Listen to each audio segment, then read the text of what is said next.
I welcome you to the Messiah channel, and we are discussing end-time issues, and one of them is the awakening of the Hebrews, the black Hebrews.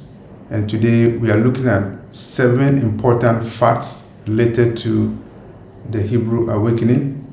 And the first fact relates to black presence in Egypt. As you are aware, there is a contention as to whether the civilization that occurred in Egypt had anything to do with blacks. Did black people have any contribution with regard to the civilization in Egypt? And I watched a report by National Geographic, and the title of a front title at the page was Black Pharaohs, indicating that the pharaohs of Egypt were black. And that assertion has been confirmed by a lot of archaeological findings. I remember a professor from Harvard went there and he saw the contribution of the black pharaohs, and he was surprised, and he was disappointed. He was disappointed because he did not expect to find such amazing contribution of black people to civilization in Egypt. And don't also forget the black contribution, the pharaoh's contribution with regard to the civilization in Nubia, Africa. As we're talking about blacks, we also have to get into the issue of the 400-year prophecy in the Bible. The prophecy in Genesis chapter 15, verse 13 to 14, that the children of descendants of Abraham will be captives, will be located. They will live in a foreign country for 400 years. Did the 400 prophecy, did it fulfill itself in Egypt? And here we have the facts. Jacob and his children went and lived in Egypt. And did that fulfill the 400-year prophecy? Some people say yes, but the records show that no, it didn't fulfill the 400-year prophecy, and we are going to look at it. But the children of Jacob living in Egypt is a fact that is very, very important. It shows the intermarriage between the children of Jacob and the people in Egypt. A major example is Joseph's getting married to Asenath, the daughter of Pharaoh of Egypt, and Moses also marrying a Cushite wife. The Cushite is a black woman, and there's no question about it. And so the Bible is a confirmation. And Jacob being in Egypt is a fact that cannot be denied. And so we are putting the black Hebrew actually in the context of history, and we are in Egypt. Okay, was there any black presence in the Bible? This is the third issue we are discussing, and we are looking at the Bible, and is there any black presence in the Bible?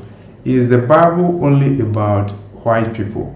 The question is no, and there are scholars who have looked and researched in the Bible, and they have concluded that there were black presence in the Bible, and one of them is called Tuesday Adamo one of the professors who has done that research, Tuesday Adamo, Adamo, is a Nigerian, and I know him very well. And let me tell you, when he was writing his PhD dissertation, his white professor was very angry that Adamo claimed civilization started in Africa, and the professor didn't like it. And the professor also didn't like the idea that Adamo is saying that there were black presence in the Bible. So when Adamo finished his PhD dissertation, he wrote a book, and the title of the book is Africa and Africans in the Old Testament. He wrote another book, Africa and Africans in the New Testament. In the New Testament, Simon or Cyrene, the man who carried the cross of Christ, is a black person. Why? Because Cyrene was inhabited by black people. Cyrene is modern Libya. Even when you go to Egypt, you have to know that Egypt has been invaded and conquered by so many people. And so now the people that you see in Egypt may not be black, but originally the people who were in Egypt were black, and archaeological records and historic records support that. And the Egyptians call themselves black. Kemet, as it was called, symbolizes a black kingdom and in Egypt. So as we said, one of the facts is that the Africa and Africans were present in the Bible. The Bible talks about two major nations, Egypt and Ethiopia. They are all in Africa, and Professor Adamo has researched and concluded black presence in both the Old Testament and the New Testament. There's another fact. Who wrote the Bible? And that issue has been researched by another scholar. This guy is from Ghana. His name is Dankwah, Dankwah, and the title of his book, The Africans Who Wrote the Bible. The Africans Who Wrote the Bible.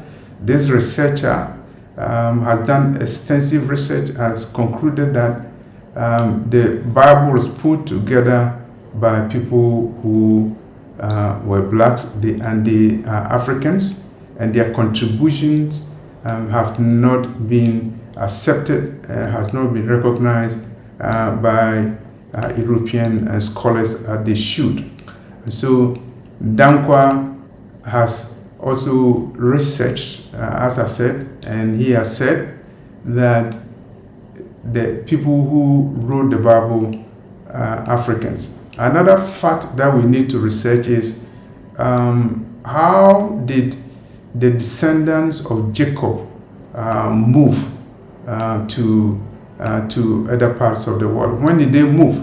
And the book that is relevant for this question is a book written by Windsor, and the title is From Babylon to Timbuktu.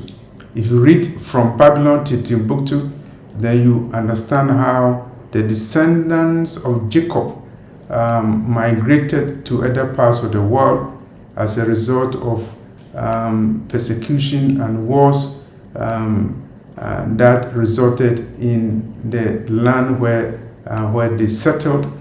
And a lot of places were inhabited by black people, including Babylon, as you know, in the Bible.